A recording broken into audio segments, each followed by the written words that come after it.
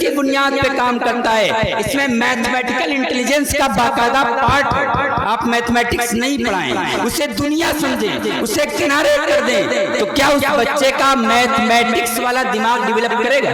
نہیں کرے گا۔ آپ ایک بچہ جوان ہو جائے، سوشیولوجی نہ پڑھے، سوشل سائنسز نہ پڑھے، یا اس کو سوشل سائنسز تجربے کے ذریعے سے نہ سکھائی جائیں، تو اس بچے کا جو سوشل برین ہے کیا وہ ڈیولپ ہو پائے گا؟ بالکل نہیں ڈیولپ ہوگا، کیونکہ سوشل برین کو غذا نہیں ملی۔ ایک بچے کو اخلاق کی تعلیم نہیں دی گئی، اسلامیات کی تعلیم نہیں دی گئی، تو اس کا جو برین مورل انٹیلیجنس کا ہے، اور مورل انٹیلیجنس والا برین ڈیولپ نہیں کر پائے گا۔ اگر یہ ڈیولپ نہیں ہوا تو یہ بچہ کیا مینٹلی میچور ہو پایا؟ آج ہمارے بیچ میں جو مسائل کو سمجھنے کی، صورت مسئلہ کو سمجھنے کی جو کمی محسوس ہوتی ہے، جواب دینے کے لیے ہر شخص حاضر رہتا ہے، اور اکثر و بیشتر سوال ہی نہیں سمجھ پاتا۔ سوال سمجھنا پہلا کام ہوتا ہے، جواب دینا دوسرا کام ہوتا ہے۔ سوال آپ جب سمجھیں گے، دنیا کے جتنے مسائل ہیں، دین کے جتنے مسائل ہیں، ہمارے دماغ کے انہی ملٹی انٹیلیجنس سے ڈیل ہوتے ہیں۔ اس لیے ہمیں اس پر بہرکیف کوشش کرنے کی ضرورت ہے۔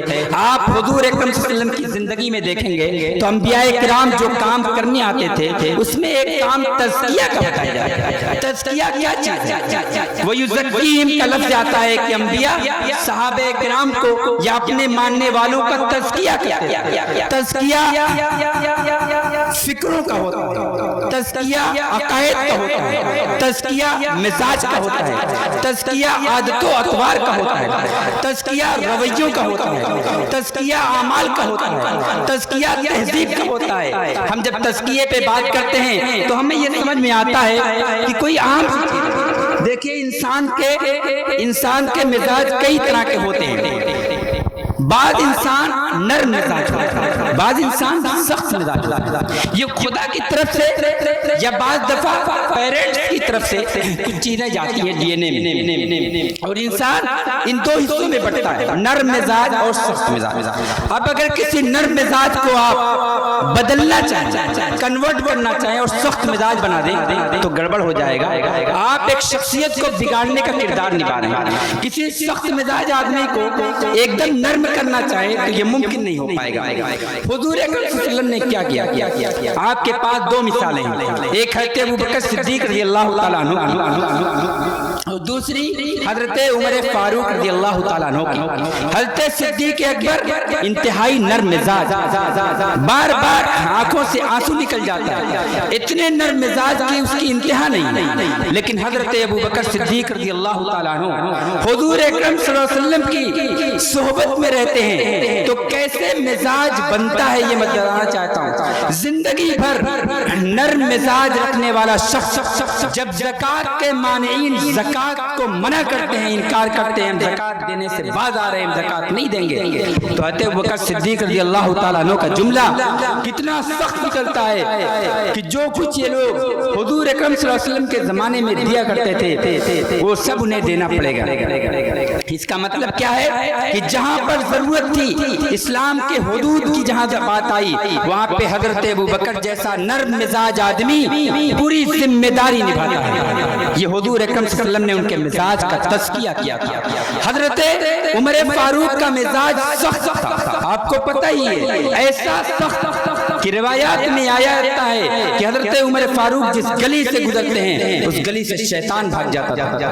اتنا سخت مزاج آدمی گلی کوچوں میں ٹہلتا ہے جب خلافت کا بار ان کے اوپر رہتا ہے، خطبہ دے رہے ہوتے ہیں، ایک عورت کھڑی ہوتی ہے اور سوال کر دیتی ہے، اور حضرت عمر فاروق انتہائی نرم مزاجی کے ساتھ جواب دیتے ہیں۔ اس میں انہیں کبھی طیش نہیں آتا، کبھی غصہ نہیں آتا، ایک جنوین سوال کیا گیا تھا۔ آج ہمارے ہاں جس قوم میں یہ مزاج پیدا کیا گیا تھا کہ ایک امام نماز پڑھائے اور اگر وہ غلطی کر رہا ہے تو مقتدی کو ٹوکنے کا حق ہے۔ یہ نہیں دیکھا جائے گا کہ مقتدی عمر میں بڑا ہے یا چھوٹا، مقتدی تعلیم میں کم ہے یا زیادہ، مقتدی پیسوں کے اسٹیٹس کے اعتبار سے کہاں پہ کھڑا ہوا ہے، مقتدی کو ٹوکنے کا حق ہے اگر امام غلطی کرے۔ لیکن اگر زندگی میں یہی امام غلطی کر رہا ہو تو کوئی مقتدی ذرا ٹوک کے کے دکھائے امام صاحب کو تیش آ جائے گا. قائد صاحب اپنے آپ میں نہیں رہیں گے, آپے سے باہر ہو جائیں گے. جس قوم میں جنوین سوالات کرنا ناممکن ہو جا رہا ہو, صحیح مدوں پر بات کرنا, سوالات اٹھانا مشکل ہو رہا ہو, اس قوم میں مسائل حل ہوں گے یا بڑھیں گے؟ مسائل بڑھتے جائیں گے. اس لیے میرے عزیز دوستوں بزرگوں, مجھے زیادہ وقت لینا نہیں چاہیے. میں صرف اتنا کہوں گا کہ اپنی نسلوں پر, اپنے بچوں پر, اپنے نونہالوں پر خاص توجہ دیجیے. اس کے دودھ پیتے زمانے سے آپ توجہ دیجیے اور 24 سالہ زمانے تک توجہ دیجیے, کیونکہ دماغ کا زیادہ بڑا حصہ ابتدائی عمر کے اندر ہوتا ہے, لیکن جو مین ریشنل حصہ ہے, جو عقل اور ذہانت والا حصہ ہے, یہ 24 سال تک ڈیولپ کرتا رہتا ہے. اور ایسے میں آپ بچے کے بیہیویئر کو بھی سمجھنا شروع کیجیے. شروع میں بچہ کیا ہوتا ہے, جذباتی ہوتا ہے, ہمیشہ ہر چیز کو جذباتی انداز سے لیتا ہے, کیونکہ اس کا ریشنل دماغ بعد میں ڈیولپ کرتا ہے. شروع کے زمانے میں ایسا نہیں ہوتا ہے. ہمارے پاس اپروچ کیا ہوتی ہے, ایک مثال سے میں سمجھانا چاہوں. ایک بچہ آپ کا مان لیے چھوٹا سا بچہ ہے, 6-7 سال 8 سال کی عمر کا ہے. وہ بچہ پیڑ پر چڑھنا چاہتا ہے. جیسے ہی پیڑ پر چڑھنا چاہے گا, ہم 3 طرح کا سلوک کر سکتے ہیں. ایک سلوک تو ہمارا یہ ہے کہ سیدھے منع کر دے, بیٹا پیڑ پہ چڑھنا نہیں, اور سختی سے منع کیا, بچہ اتر گیا, ہمت ہی نہیں جٹا پایا پیڑ پہ چڑھنے کی. دوسرا سلوک اور رویہ ہمارا یہ ہے کہ بیٹا پیڑ پہ چڑھو, اور ہم کیا ہو گئے, پیڑ کے قریب کھڑے ہو گئے کہ بائی دی وے اگر وہ بچہ چڑھنے میں کہیں لڑکھڑاتا ہے اور گرتا ہے تو ہم اسے سنبھال لیں گے. تیسرا رویہ کیا ہے کہ ہم دور سے دیکھ رہے ہیں کہ چڑھنے کو کہہ رہا ہے, جاؤ چڑھو, اور چڑھ کے جب گر جاتا ہے تو تیز سے ڈانٹتے ہیں اور سختی سے اس سے سرزنش کرتے ہیں. یہ تیسرا رویہ ہے. ہم آپ اپنے گریبان میں جھانک کر دیکھیں, ہم زیادہ تر پہلے اور تیسرے رویے پر عمل کر رہے ہوتے ہیں. یا تو صاف طور پر جب بچہ کوئی نئی چیز کرنا چاہتا ہے تو فوراً ہم یا تو صاف طور پر منع کر دیتے ہیں, بالکل حرام. ارے بھائی دین میں حرام انگلیوں کے پورے پہ گنے جا سکتے ہیں, ہر چیز حرام نہیں ہے. دین میں فرائض انگلیوں کے پورے پہ گنے جا سکتے ہیں, ہر چیز فرض نہیں ہے. بچہ ہے, بچپن میں نئی چیز ایکسپلور کرنا چاہتا ہے. خدا اس بچے کو 24 سالہ زندگی کے بعد جو عمر دے گا, اسے ایک رول ادا کرنا ہے. اس رول کو ادا کرنے سے پہلے اپنے آپ کو ایکسپلور کرنا ہے, نئی چیزوں میں انوالو ہونا ہے, شامل ہونا ہے. اگر یہ بچہ نئے ایکسپیریمنٹ نہیں کرے گا تو اس کا دماغ ڈیولپ نہیں ہوگا, اس کی صلاحیتیں ڈیولپ نہیں ہوگی. آپ اپنے بچے کو کبھی بھی کسی نئے کام کو کرنے کے وقت کبھی منع مت کریے. اگر آپ منع کر رہے ہیں تو بچے کو آپ مفلوج بنا رہے ہیں, پیرالائز بنا رہے ہیں, اس کی صلاحیتوں کو کمزور کر رہے ہیں. اور دوسرے کے بجائے تیسرا طریقہ بھی مت اپنائیے کہ بالکل چھوڑ دیجئے, اپنے سے کرے, اور پھر کیا ہے لڑکھڑا کے گر جائے اور آپ بعد میں اس پہ لعن و تان کریں. بلکہ آپ بیچ کا راستہ اپنائیے, اور بیچ کا راستہ یہ ہے کہ جب آپ کا بچہ کوئی کام کرنے کی شروعات کرے تو اس کام میں آپ اس کا حوصلہ بڑھائیں, اسے موٹیویٹ کریں, اس کے بغل میں کھڑے ہوں, اور یہ دیکھتے رہے کہ اگر کام میں کوئی غلطی ہو رہی ہے, کہیں سے کوئی گڑبڑی ہو رہی ہے, کہیں راہ سے بھٹک رہا ہے, تو آپ اسے سنبھالا دیں گے. اگر یہ شکل اپنا رہے ہیں تو انشاءاللہ یہ نسلیں وہ نسلیں آئیں گی جو باصلاحیت ہوں گی, یہ وہ نسلیں آئیں گی جو باشعور ہوں گی, یہ وہ نسلیں ہوں گی جو بافکر ہوں گی, یہ وہ نسلیں ہوں گی جو باحوصلہ ہوں گی, جنہیں یہ دیکھنے کی ضرورت نہیں ہوگی کہ لوگ کیا چاہتے ہیں, لوگ جدھر چاہیں گے میں چلوں گا. یہ اپنے دم پہ فیصلہ کریں گی, اپنے دم پہ راستے بنائیں گی, اور لوگ پیچھے آئیں گے اور پھر یہ قیادت کریں گی. آج ہمارے بیچ میں ایسے قائد کی کمی ہے جو پورے شعور کے ساتھ, پورے حوصلے کے ساتھ, پوری جرأت کے ساتھ, پوری بصیرت کے ساتھ اور پوری حکمت کے ساتھ آگے بڑھ رہا ہو, پھر قوم اس کے ساتھ. ہم تو خود یہ دیکھ رہے ہوتے ہیں, اللہ معاف فرمائے, کہ پیچھے قوم کیا چاہ رہی ہے, جیسا چاہتی ہے ویسے ہی ڈھولک ہم بجاتے ہیں. اگر یہ قائد کر رہا ہوگا تو ایسی قوم اور ایسے قائد کا حشر یہی ہوگا جو آج ہو رہا ہے۔ اس لیے ہم من حیث القوم اپنے گریبان میں جھانکیں۔ مجھے آپ کے فضائل بتانے میں اچھا لگتا، آپ کو بھی خوشی ہوتی، لیکن مجھے لگتا ہے کہ وہ دکھڑا بیان کرنے کی ضرورت ہے جس کا ہم شکار ہیں۔ میں مسائل میں بالکل نہیں جانتا، میں مسائل میں پڑھنا نہیں چاہتا، میرے نزدیک صرف سولوشن چاہیے۔ حل اگر کچھ ہے تو آئیے سامنے، حل نہیں ہے مسائل کا رونا مت روئیے، مسائل کو کنارے رکھ دیجئے، جو کچھ ہونا ہوگا ہو جائے گا۔ مسائل کے رونے سے مسائل کم نہیں ہوتے، مسائل کا حل ڈھونڈ نکالنے سے مسائل حل ہوتے ہیں۔ اور ہمیں اپنی نسلوں کو بہتر کرنا، کیونکہ آگے تمام جو ہمارے سامنے مسائل اور حالات آ رہے ہیں یہ ہماری نسلیں تبھی ڈیل کر پائیں گی جب دین اور دنیا دونوں میں یہ بات شعور ہوگی، دونوں میں با صلاحیت ہوں گی، با حوصلہ ہوں گی، تو انشاءاللہ یہ اپنے مسئلے خود سے حل کریں گی۔ ایک شعر کے ساتھ میں اپنی بات کو ختم کرنا چاہتا ہوں۔ اقبال سہیل کا یہ شعر ہے اور مجھے بہت پسند ہے۔ جوانوں یہ صدائیں آ رہی ہیں آبشاروں سے، جوانوں یہ صدائیں آ رہی ہیں آبشاروں سے، چٹانیں چور ہو جائیں جو ہو عزم سفر پیدا، وہ شبنم کا سکون ہو یا کہ پروانے کی بیتابی، اگر اڑنے کی دھن ہوگی تو ہوں گے بالوں پر پیدا۔ سبحان اللہ۔